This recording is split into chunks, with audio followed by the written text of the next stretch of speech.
십자가의 은혜를 사랑하고 우리가 우리 자신이 정결해지는 기도회가 되기를 축복합니다. 오늘 말씀을 보면은 대제사장들과 서기관들이 어떻게 하면 예수를 죽일까 연구를 하고 있습니다. 왜냐하면은 이들이 예수님을 죽이고자 하는 것은 자기들의 권력을 유지하기 위해서 그렇습니다. 이들은 당시 유대 사회에서 종교고 또 종교적인 또 정치적인 지도자들이었습니다. 이들은 종교 권력과 정치 권력을 이용해서 한마디로 권력을 휘두르고 누리며 잘 먹고 잘 살았습니다. 근데 예수님은 그런 권력자들을 향해서 죄인이다 이렇게 규정하시고 그들의 잘못을 지적하셨습니다. 그리고 회개를 요구하셨습니다. 이것 때문에 그들은 예수님을 미워했고요. 예수님 때문에 자기들의 권력이 흔들리면 어떡하나 그런 두려움도 가졌습니다. 그래서 자기들의 가진 힘을 동원해가지고 예수님을 죽이려고 그랬죠. 예수님을 죄인이라고 잡아놓고 마음대로 재판해서 죽이려고 했습니다. 근데 문제는 뭐냐? 예수님 주변에 있는 사람들이에요. 예수님 주변에 항상 사람들이 많아요. 많은 무리들이 따라다니니까 이 사람들 때문에 예수님을 잡을 수가 없었어요. 이게 늘 고민이었어요. 근데 그 고민을 한꺼번에 해결해 주는 사람이 등장했습니다. 바로 예수님의 제자인 가룟 유다입니다. 가룟 유다가 자기 발로 그 종교 지도자들을 찾아갑니다. 그리고 예수님을 죽일 방법을 알려줍니다. 예수님은 가룟 유다는 예수님 제자니까 예수님의 스케줄을 다 알죠. 언제 어디로 가시는지 다 압니다. 어디로 가 어느 순간 어느 자리에서는 주변에 사람이 없다고 하는 것도 가룟 유다는 알죠. 그거를 그들에게 알려줘서 예수님을 죽이게 합니다. 그리고 그 대가로 돈을 받게 해요. 그래서 오늘 말씀 보면은 대제사장과 서기관들은 자신들의 권력을 지키기 위해서, 가룟 유다는 돈을 위해서 예수님을 죽이려고 하고 있어요. 그런데요, 이건 눈에 보이는 모습일 뿐입니다. 종교 지도자들은 권력을 위해, 가룟 유다는 돈을 위해 예수님을 죽이려고 하는 것 같지만 사실 그 배후에 이 모든 걸 주도하고 있는 것은 사단이라고 하는 겁니다. 그들이 탐하는 권력욕과 재물욕의 배후에는 사탄이 역사하고 있습니다. 여러분 3절을 보십시오. 12 중에 하나인 가룟인이라 부르는 유다에게 사탄이 들어가니, 그렇죠? 사탄이 들어갔다 그랬습니다. 유다를 조종한 건 사탄이었습니다. 사탄은 유다를 조종해서 종교 지도자들에게 가서 예수님을 죽일 방법을 알려준 겁니다. 그래서 그들이 합심해서 예수님을 죽인 거거든요. 결국 이 모든 일의 배후에는요, 다른 존재가 아니라 사탄이 있다는 겁니다. 생명사 묵상집 보면 오늘의 주제는 유혹입니다.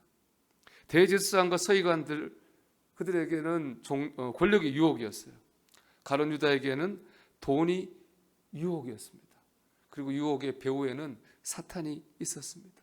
사탄은 권력욕, 재물욕, 이 유혹을 통해서 그들을 조종하고 역사했습니다.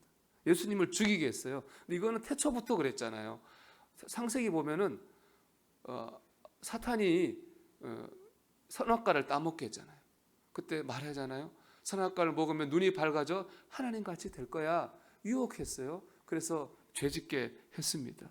유혹을 통해 죄짓게 하고 유혹을 통해 예수님을 죽이게 한 이 방법은 오늘날 저와 여러분 안에서 동일하게 사용되고 있습니다. 유혹을 통해 예수님 말씀 따라 못 살게 합니다. 예수님께 죄짓게 합니다. 묵상지에 이런 질문이 있더라고요. 내가 쉽게 넘어가는 유혹에는 무엇이 있습니까? 여기 내는 저거 여러분이죠. 여러분 한번 생각해 보십시오. 여러분이 생활 속에서 쉽게 넘어가는 유혹은 뭐가 있습니까? 여러분 기억해야 됩니다. 그 유혹은 단순한 유혹이 아닙니다. 그 유혹의 배후에는 사단이 있습니다. 그 유혹을 통해 사단은 우리가 죄짓게 하고 예수님을 죽이게 합니다. 내가 죽으면 내 안에 예수가 삽니다. 내가 죽으면 우리 가정 안에 예수가 삽니다.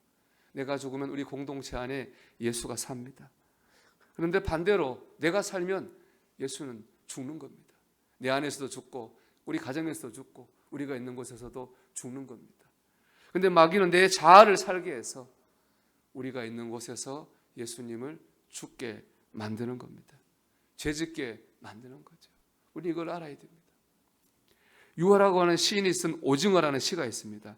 이 시는 이제 시인이 오징어 잡이하는 그걸 보고 지은 시예요. 오징어 잡이하는 배를 보면요, 깜깜한 밤에 바다로 나가요. 그리고 집어등을 킵니다. 등이 굉장히 환합니다. 그 등을 보고 오징어들이 막 배 주위로 몰려 들어가지고 미끼를 물고 잡히게 되는 거죠. 그 빛의 유혹을 이기지 못하고 오징어는 잡히는 겁니다. 그런데 신이 생각할 때는 우리를 유혹하는 치명적인 집어등이, 불빛이 우리 주변에 있다는 거예요. 그래서 이렇게 그 시에 이런 구절이 있어요. 눈앞에 저 빛, 찬란한 저 빛, 그러나 저건 죽음이다. 의심하라 모든 광명을. 의심하라 모든 광명을. 여러분, 번쩍번쩍 빛난다고 그래가지고 다 좋은 게 아닙니다. 좋아 보인다고 좋은 게 아닙니다. 사탄은 빛나고 좋아 보이는 것으로 우리를 유혹합니다. 우리는 그 모든 것을 다, 좋아 보이는 걸 다 의심해야 됩니다. 내 눈에 좋아 보인다고 그래서, 내 생각 옳아 보인다고 그래서, 내가 하고 싶은 말이라고 그래가지고 덜컥덜컥 다 해서는 안 됩니다. 의심해 봐야 됩니다. 생각해 봐야 됩니다. 정말 이것이 하나님께 영광이 되는 것인지, 정말 이 내 생각이 하나님의 뜻에 맞는 건지, 내가 이렇게 말하는 것이 하나님이 기뻐하시는 말인지를 저는 의심해 본다는 말은 생각해 본다는 말로 생각합니다. 우리가 그거 생각해 봐야 됩니다. 그럴 때 우리 안에 내가 죽고 예수가 삽니다. 우리 가정에 예수가 삽니다. 우리 공동체 안에 예수가 사는 겁니다. 여러분, 우리가 이 고난주간 첫날인데 한번 우리 자신을 돌아보기 원합니다. 오늘 하루도 생각해 보기 원합니다. 종교 지도자들이나 가룟 유다처럼 우리가 그 유혹에 넘어가지 말고, 그래서 예수를 또 십자가에 못 박는 그런 죄를 범하지 말고, 내 안에 예수가 살게 하고, 우리 가정에 예수가 살게 하고, 우리가 있는 곳에 예수가 살게 하는 그런 저와 여러분이 되기를 주님의 이름으로 축원합니다.